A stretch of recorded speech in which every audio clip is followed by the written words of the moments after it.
My topic is radiology's critical role in emergencies. As the title says, imaging truly leads the way. So I'll be highlighting here how the radiology play an important role in critical emergencies. So here are some introductory points. We will start with the imaging modalities, then we have the neuroimaging, respiratory pathologies, orthopedic emergencies, and the abdominal emergencies. We will also discuss the interventional emergencies and finally wrap up with a short conclusion. So let's start with the imaging modalities. By utilizing multiple imaging modalities like X-ray, CT, ultrasound, play an important role in timely diagnosis and management of the patients from head to toe. Move to the neuroimaging.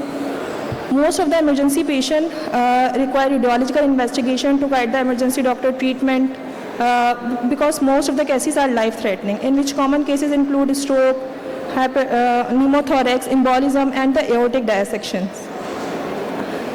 Move to the stroke. The stroke में जो initial investigation होती है, it would be NCCT. Why? Because the management of the patient will entirely depend either the patient is hemorrhagic or not.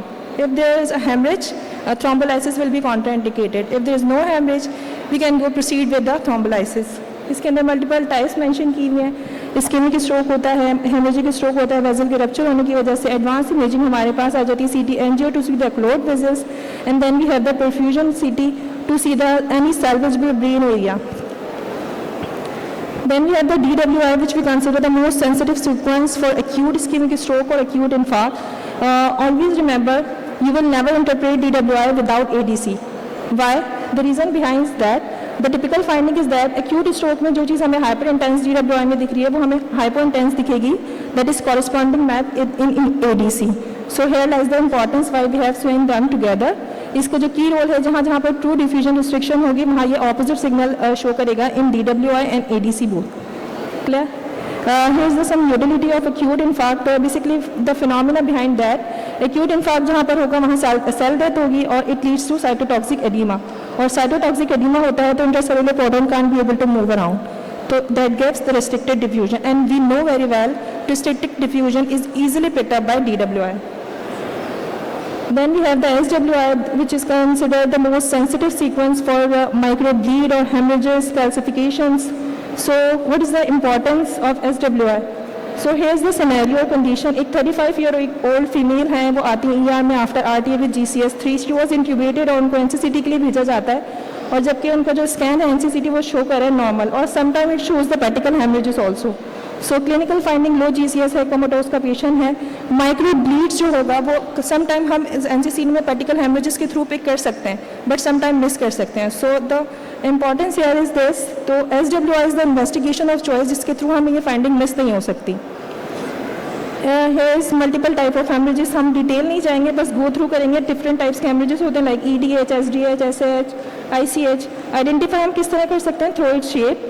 Most common cause क्या होता है इसके अंदर? Middle meningeal artery के रप्चर होने की वजह से यूजुअली हमें EDH देखने को मिलता है. बाइकॉन्वेक्स होता है, लैंग शेप होता है. एक्यूट है तो हाइपरटेंस दिखेगा और क्रॉनिक है तो हमें यूजुअली डार्क दिख रहा होता है इन CT, NCCT. Initial investigation always NCCT होगी हमारे पास to rule out haemorrhage. SDH हमें कॉर्टिकल ब्रीजिंग वेन्स रप्चर होने की वजह से हो रहा होता है. बेसिकली ये क्रॉस कर सकता है sutures but EDH can't cross the sutures. That is the difference between them. And then we have the SH, circle spaces जहाँ CSF होना चाहिए था वहाँ ब्लीड आ गया. दैट इंडिकेट्स कि ये SH एक्यूट है तो हमें वाइट दिखेगा NCCT में. मोस्ट कॉमन कॉज क्या है? बैरी एन्यूरिज्म या सेक्युलर एन्यूरिज्म रप्चर हो जाते हैं. इसके अंदर जो ट्रीटमेंट ऑफ चॉइस कंसिडर किया जाता है वो endovascular coiling of the aneurysm किया जाता है. Then we have the ICH within brain parenchyma में एक्यूट ब्लड जैसे कि दिख रहा है. जो मोस्ट कॉमन कॉज इसकी हाइपरटेंशन है और जो मोस्ट कॉमन साइड है उसको बेसल गैंग्लिया कंसिडर किया जाता है. और ज़्यादा डिटेल में जाए तो putamen is the most common side. Then we have the respiratory pathology. बस जल्दी से गो थ्रू करते हैं इसको. रिस्पिरेटरी पैथोलॉजीज के अंदर हमारे पास हमें फास्ट और रैपिड डिटेक्टिंग चाहिए होती है, तो इसलिए जो हम लोग मोडालिटीज यूज़ करते हैं ताकि हमें अर्ली डिटेक्शन हो जाए. न्यूमोथोरैक्स की aortic dissection, embolism, and we have a query about embolism also. तो ये हमें टाइमली डायग्नोसिस के थ्रू इंश्योर कराती है हम लाइफ सेविंग इंटरवेंशन कर सकें और रिस्पिरेटरी कोलैप्स को प्रिवेंट कर सकें. ये वो सारी मोडालिटीज़ हैं जो कि हम लोग चेस्ट इमरजेंसी में यूटिलाइज कर रहे होते हैं. Then we have the pneumothorax, ये कंडीशन जो प्लूरल स्पेस के अंदर हमारे पास एयर फिल्ड हो जाती है normally within the lungs, between the lungs and the chest wall.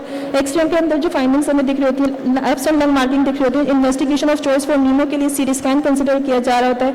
Appearance कैसी दिखती है नॉर्मल न्यूमोथोरैक्स के अंदर, और जेट ब्लैक अपीयरेंस दिखेगी हमें विदाउट एनी वेस्कुलर मार्किंग, जबकि एमोड अल्ट्रासाउंड के अंदर हमें बारकोड और स्ट्रेटोस्फीयर साइन मिल रहे होते हैं जो कि इंडिकेट कर रहा होता है कि ये न्यूमोथोरैक्स है और आइडेंटिफाई होता है, जबकि नॉर्मल लंग हमें सी शोर साइन इंडिकेट कर रहा होता है।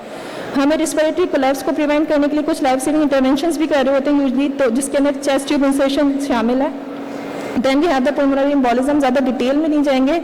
कंट्रास्ट फिलिंग डिफेक्ट हमें दिख रहा है और पुल्मोनरी आर्टरी के अंदर दिख रहा है, तो इट इंडिकेट्स कि ये सीटी पुल्मोनरी एम्बोलिज्म है। उसके लिए जो स्क्रीनिंग टेस्ट कंसिडर किया जाता है वो डी डायमर, अगर डी डायमर हाई हो तो उसको कंसिडर किया जाता है कि ये पॉजिटिव है, then the investigation of choice would be CTPA।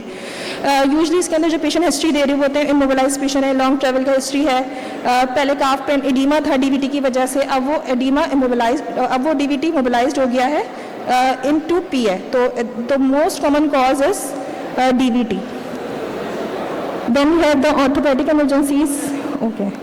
Then we have the orthopedic emergencies. इसके अंदर हमें डिसलोकेशंस देखने में आ रही होती हैं, कॉम्प्लेक्स फ्रैक्चर्स देखने में आ रहे होते हैं। रिमेंबर हमारे पास जो इनिशियल इन्वेस्टिगेशन होगी वो ऑलवेज CT एक्सरे रहेगी, जो कि हमारी फर्स्ट लाइन इमेजिंग है। Then we have the investigation of choice, जो कि हम लोग CT को कंसिडर कर रहे होते हैं फॉर कॉम्प्लेक्स फ्रैक्चर्स के लिए, and in trauma also. And then we have the MRI, जो कि investigation of choice consider किया जाता है for usually in spinal related pathologies, spinal cord compression pathologies also.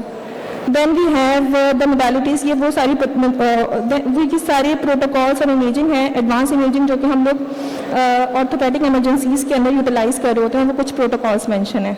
Then we have the abdominal emergencies. Abdominal emergencies के अंदर हमारे पास fast और ईफास्ट वाले रूल इस्तेमाल हो रहे होते हैं, अल्ट्रासाउंड को हम रिलाई कर रहे होते हैं। Then we have the CCT, जो कि यूजली सॉलिड ऑर्गन इंजरीज के अंदर हम लोग कंसिडर कर रहे होते हैं। For vascular pathologies also we consider. Then last one is the interventional radiology.